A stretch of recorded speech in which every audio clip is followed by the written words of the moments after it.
Picture this. Imagine you were at the 2022 Game Awards. You just watched some games get the Game of the Year award.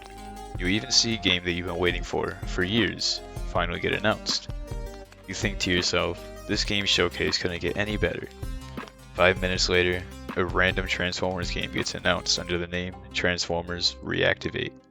You go onto the PlayTFR.com site that was shown at the end of the trailer. You read the description of the game, and you read some text that says Transformers Reactivate is a 1 to 4 player online action game. You look into the game even further and see some leaks for the game. You see this picture and realize, oh no, it's a live service looter shooter game with elements from Destiny and Warframe. What do you do with this information? Do you immediately write the game off as a dead game? Or do you keep hope alive and cross your fingers as a good Transformers title? This is the problem. There is a division in the community, those who support the idea of a live service title, and those who already think the game is a failure, just for the reason of being a live service title.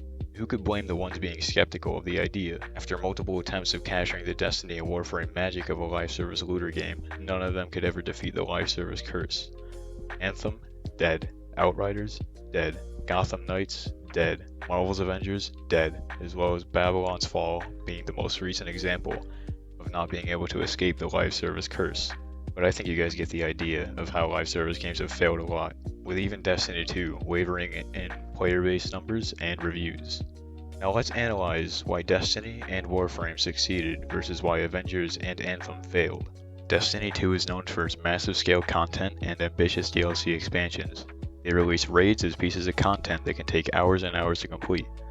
Random events that reward currency and gear to increase power, multiple planets to explore that can keep players entertained for hours, the main social hub, rewarding bounties that encourage players to go to planets for rewards and XP.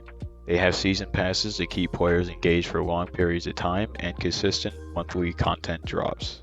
All in all, Destiny has an abundance of content for players to enjoy and grind for months and months, but Destiny has hit a massive rough patch with negative reviews on the most recently released DLC content, with Beyond Light not meeting people's expectations, as well as massively disastrous Lightfall expansion. The expansion had a horrible story, bad gameplay, and missions that no one cared about. Destiny also deletes old content from previous DLCs. Looking on Steam charts, Destiny has lost a massive chunk of their player base. Due to these reasons, and even after turning free to play a few years ago, it was not enough to save the dwindling player base. Now let's look at Warframe. Warframe is a very popular third-person looter shooter live service game, but for different reasons than Destiny. It has survived for over 10 years due to its thrilling gameplay, fast-paced combat, and movement. Once again, one of the most popular games as a service is free to play. See where I'm going with this? Warframe introduced the world to one of the most innovative crafting systems that games would soon try to replicate, but eventually all of them failed. Warframe's crafting system was ahead of its time, as it made players progress through the campaign, go on quests, and play certain missions to farm for certain pieces of materials needed to create your weapon or character.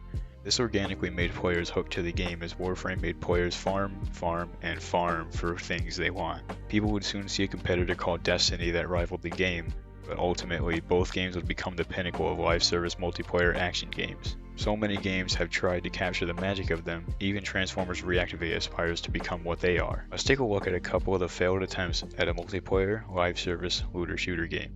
For this video, we'll be looking at two of the worst failures, Anthem and Marvel's Avengers. Let's take a look at what made Marvel's Avengers fail so miserably.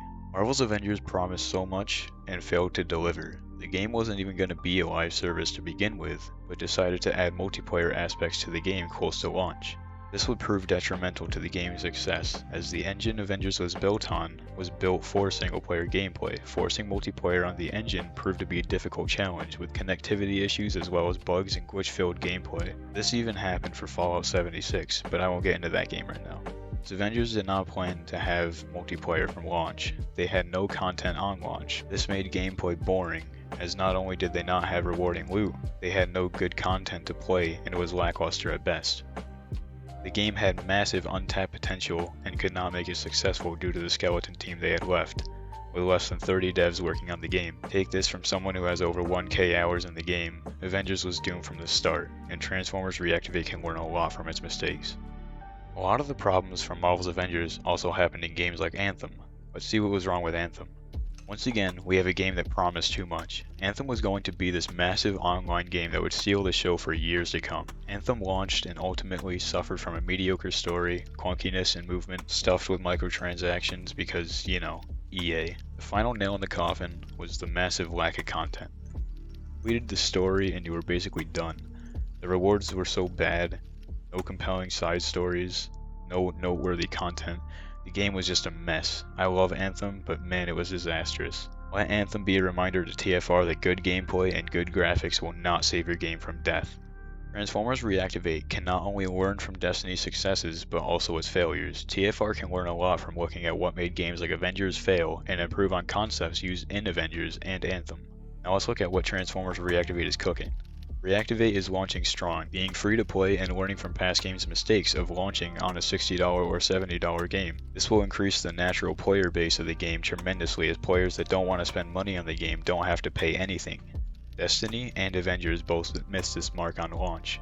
Reactivate is taking elements that make Destiny good, like the main social hub, seasons, battle passes, bounties, quests, and a compelling story. They are taking things that make Warframe good as well, like fast-paced traversal, seamless movement, fast combat, craftable weapons, and craftable characters. The developer team is ever expanding as well, with new recruits coming in regularly, so the game will not have a shortage of devs working on the game. This in turn will make content be pushed out faster and lead to a more smoother experience for Transformers Reactivate players. What should Transformers Reactivate avoid? Transformers Reactivate should take what Destiny has been doing recently and learn from it. Reactivate should stray away from vaulting any paid content that players have previously purchased in past seasons. Reactivate should avoid bad storytelling in their main story and expansions that they will release in the future, as Destiny has been having this issue lately, leading to a massive loss in player base and bad reviews. But most importantly, Transformers Reactivate needs good endgame content. It doesn't matter how good the story of the game is or how exciting the gameplay is, if the game does not have endgame content for players to grind out for hours and hours on end, it will lead to a lack of interest from the players, which will in turn stop playing, as there is nothing to do after the main story. This is exactly why Anthem failed, as there was absolutely nothing to do post-story. Even though Anthem had good gameplay and stunning graphics, the game could never survive without content. So to fully answer the question, will Transformers Reactivate fail? No.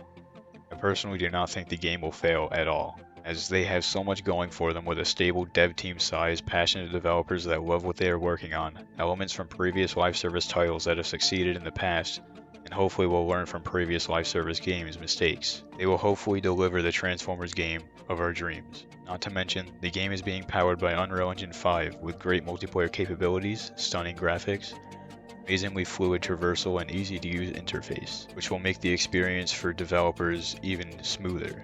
Transformers Reactivate is shaping up to be a fantastic game with a beautifully written story, thrilling gameplay, fluid transformations, and exciting content to venture into and grind for years.